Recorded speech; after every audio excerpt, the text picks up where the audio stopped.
Saantimiin biyya keenya digitii 4 roga gama leencaatirraa qabu gurguramuun isaa himamee jira. Kooriyaa kaabaa misaayila bilaastikii bara dhumaa bara 2022 dhukaaste. Cristiano Ronaldoon seenaa kubbaa miilaa keessatti taphataa miindaa qaalii ittiin kaffalamuuf ta'ee jira. Oduu kanaa fi kanneen dabalatan isiniif dhiyeessinaa nu wajjin tura.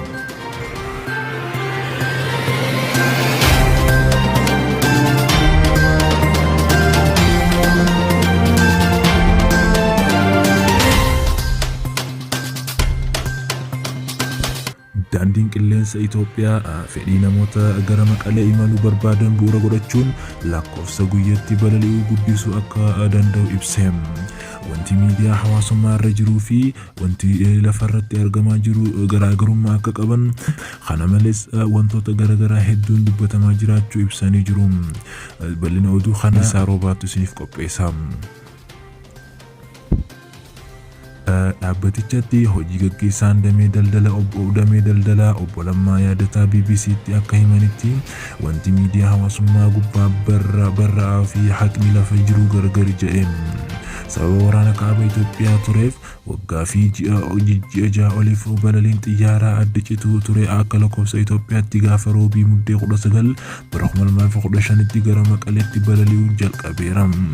Yeroo ammaa dhaabbatichi xiyyaarota namoota 82 fe'uu danda'aniin guyyaatti si'a 2 gara Maqaleetti balali'aa jira. Yeroof kan eegamaa ture ol fedhiin hin jiru kan jedhan qondaalli kun yeroo barbaachiseen walakkaa guyyaatti balalii 5-6 gochuu dandeenya jedhanii jiru. Isaan akkana haa jedhan malee marsariitiin daandii qilleensa Itoophiyaa tikeetota Finfinnee gara Maqaleetti akkasumas Maqaleedhaa gara Finfinneetti imalan akka lakkoofsa Itoophiyaatti hanga muddee 29 bara 2015tti dursee citee akka dhume agarsiisee jira. Sababa kanaaf yoo fedhiin jiraate daangaa tokko malee maamiltoota keessummeessuuf nuti qophiidha jedhan obbo Lammaa. Obbo Lammaan guyyoota dhiyoo keessatti gara Maqalee Shiree balali'uu akka eegalan ibsanii jiru. Buufata xiyyaaraa Aksum irratti wanti sirratee balaliin akka eegalamus ibsanii jiru. Waraana naannoo Tigraay keessatti tureen geejjiba ala tajaajilli baankii, ibsaa, bilbilaa fi kan waggaa oliif adda citaniiru. Waliigalteen nagaa mootummaa fi TPLF gidduutti mallattaa'uun hordofee garuu tajaajiloonni kun suutaan akka eegalan itti himamee jira.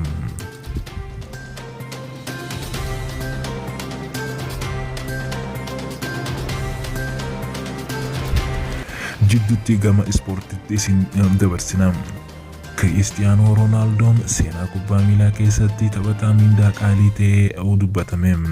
Cristiano Ronaldo waliigaltee hanga bara 2015 turuun kilaba Saawudii Arabiyaa Al Naasiriif mallatteesse.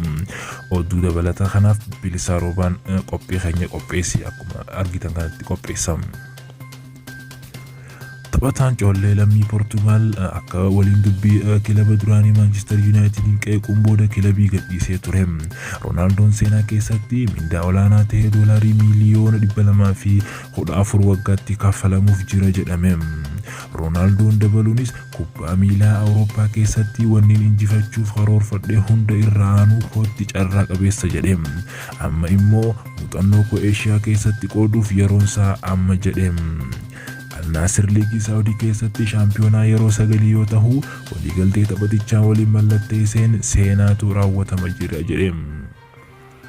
Kanaan dura Ronaldoon doolaara miliyoona 369 kilaba Saawudii biraa Al-Hilaal jedhamurraa dhiyaatuufis Yunaayiteditti gammadaa gatii tureef otoo hin fudhatin hafeera.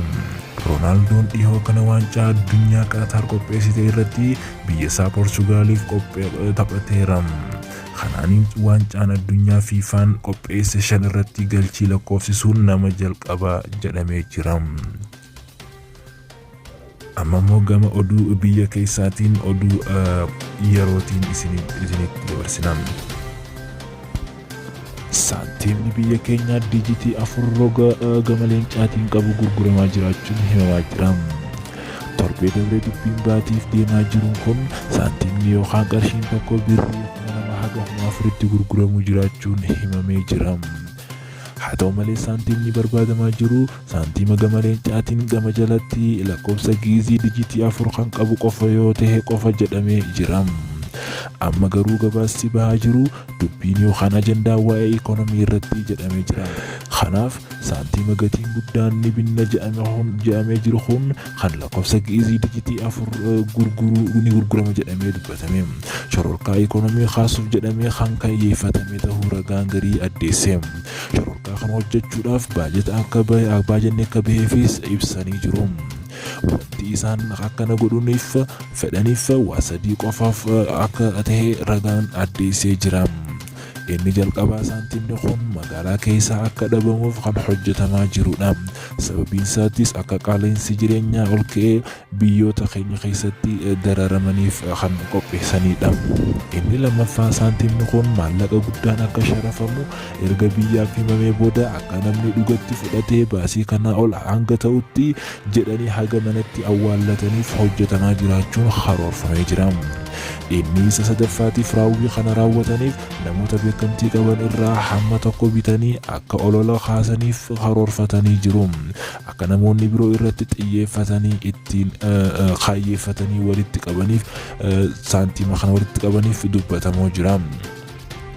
Hayyuun isaanii kan akka ta'e kan hubate poolisiin federaalaa Finfinnee akka hawaasni irraa of qusatan beeksise. Akka baankiin biyyoolessaa Itoophiyaa ibsa baasetti namoota saantiima dijitii 4 qabu isinirraa binna jedhanii olola baasan jiran irraa of akka eeggatan gabaasa baase.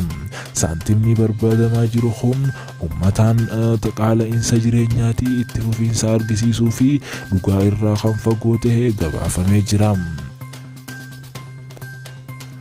Gama oduu biyya alaatti haa dabarru. Kooriyaan kaabaa misaayila baalaastikii bara dhumaa 2022 dhukaaste. Gorsitoonni koomaandar humna waraana qilleensaa fi lafoo Kooriyaa kibbaa misaayilota kunneen dhukaasuun nagaa fi tasgabbii galoo galaana Kooriyaa fi hawaasa addunyaaf iddoo hin kennine jedhe.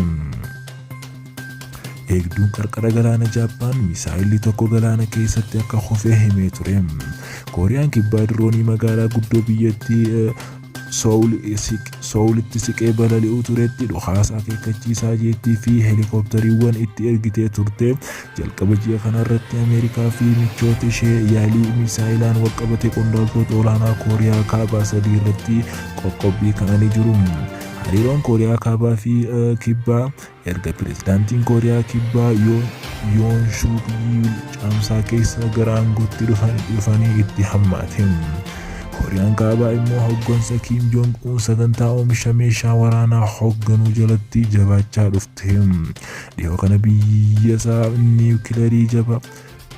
biyyasaa niwukilarii jabaa addunyaa kana akka qabaattu akka barbaadu himee ture. Biyya niwukilaraa boodatti hin deebine jedhee himee ture. Daawwattoota keenya oduun har'aaf qabannee gabaabduun torbeen kanaa isa kana babal'inaan dubbannee kanam har'aaf qophiin oduu gabaasa qabnu kana kafanuma fakkaata. Oduu biraatti hanga wal agarrutti qophii keenyaan hordofuu keessaniif galatooma isiniin jecha asumaan nageetti isiniin jechuu barbaanna.